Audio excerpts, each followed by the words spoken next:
Right now I'm applying black paints to the chain, and what I do is I cover the whole chain in black and then I dry brush silver. Dry brushing is when you get paint on your brush, remove the excess off so there's very little, and you scrape a very little amount of paint onto the raised surfaces of the detail, and that sort of gives it the impression that it actually looks like chain. To complicate things a little more, I chucked a wash which sinks to the bottom of the detail and creates the effect of shading. So I'm doing this double whammy to this chain to make it look like real chain, which the effect is quite desirable. The whole thing painted black. And these little bazooka rounds, just basic coat of silver. That's it, no more about it.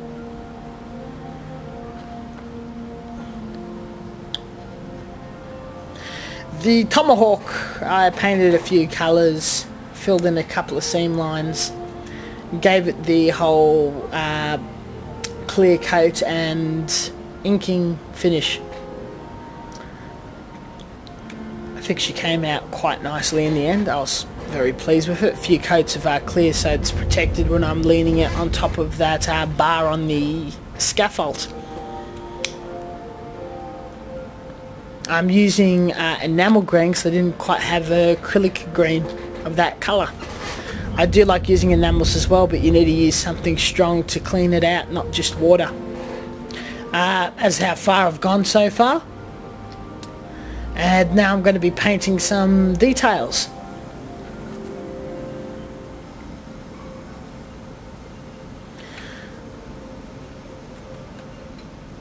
I'm also doing a dry brush like thing in this little crevice. I'm going to paint it black, and then I'm going to scrape a grey paint inside there to have an effect of the raised detail. These, as much as I'm going to complain about these Kotobukiya bases of how much of a pain in the ass they are in quality and in plastic, the actual finished result of the surface of the floor and the wall of the base, the detail's quite fantastic and very forgiving.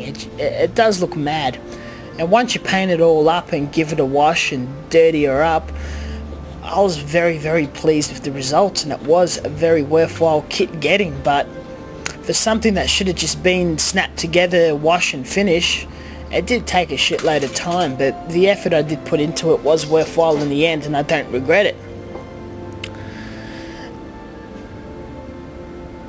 The more effort, the more paint, the more colours you put into it, you can turn this very generic looking base to anything that you want it to be. If you want it to be 1:1 to 44 Gundam, you want it to be a 1/35th scale Code Geass, anything you want. If you got the drive, the material, the know-how, the tools, anything can come out of this fantastic base. You just have to get around the shitness of the plastic and the parts and the instructions.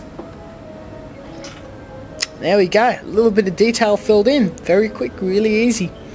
When you're hand painting, I was talking about before, brush care, you get a tip on your brush, you get your tip brushes, and you got your shaders. Your shaders is this fat, flat surface that looks like a broom, and your tip paint brushes, which is a tip.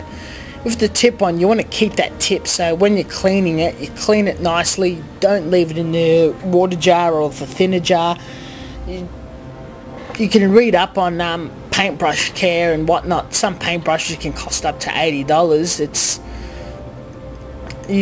very simple. When you're finished with painting it, or when you're painting, you dip just half of the bristle into the paint. When you finish applying the paint to the surface, which you slowly scrape across, you dip it in water or thinner, and you clean the excess off with toilet tissue or hand tissue or whatever.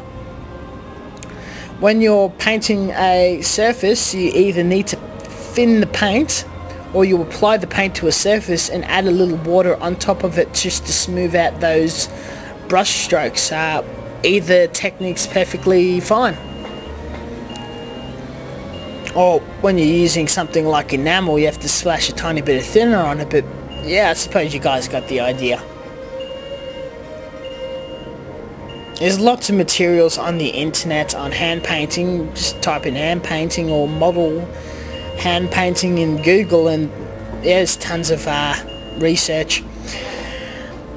On the doorway here, I'm applying paint straight out of the jar, straight onto the surface, and yeah, it's a tad gluggy. I'm spreading it out a bit, and then I dip that paintbrush into water, and I pretty much smooth it out and spread it out further. Disadvantage is, as soon as you finish painting, it's going to be streaky with gloss. You're going to get these gloss streaks all over it, and it looks quite horrible. And if you're just going to be painting a kit and leaving these streaks everywhere, it's going to be shit, so you need to put a top coat.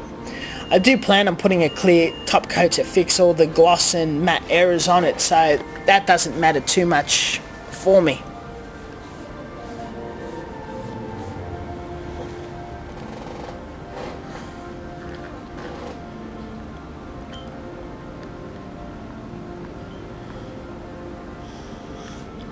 Hand painting's a lot slower, a lot more difficult than airbrushing. A lot of care needs to be taken, but you get a lot more control over smaller surfaces. These are just some areas that I coloured in.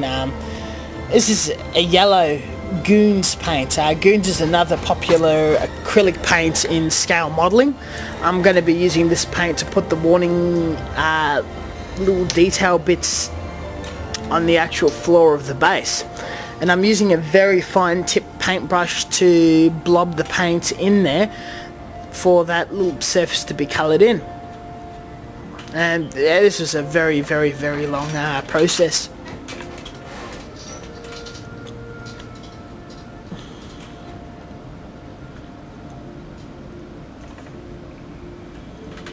Again, look after your paintbrushes, or you will not be able to achieve detail like this. And this isn't the finest detail you can get. There's a lot of modellers out there that are far more skilled, that could possibly belt out a lot more detail and a lot more highlights and whatnot out of this very kit that I'm painting. This is only as far as I can get with it, my current ability.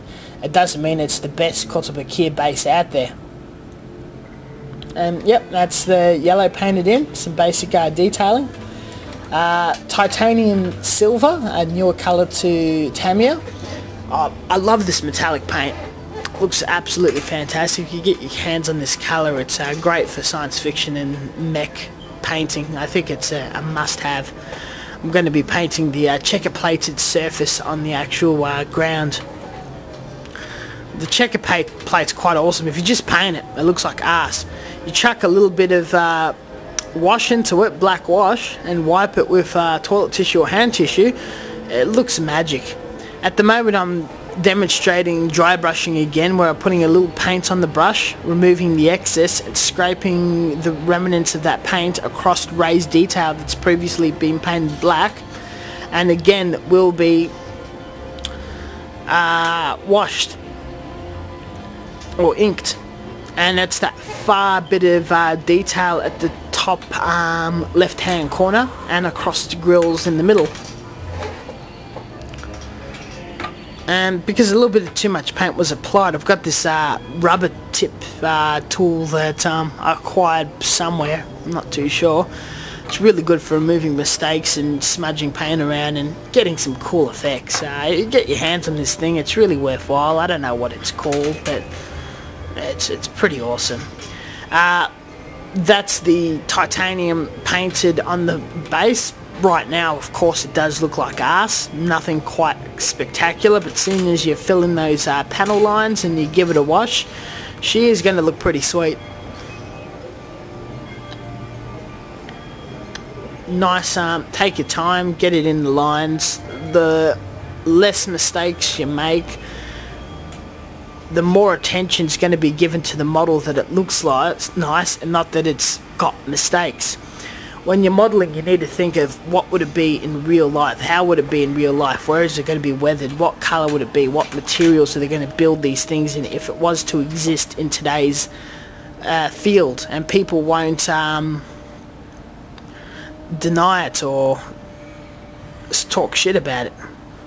If you look at that doorway on the right, you'll see the streaks that I was talking about, those gloss streaks. They will disappear when I put gloss and a matte coat on top of that. That's the little figure that I hand painted, 1 in 144 scale, quite difficult.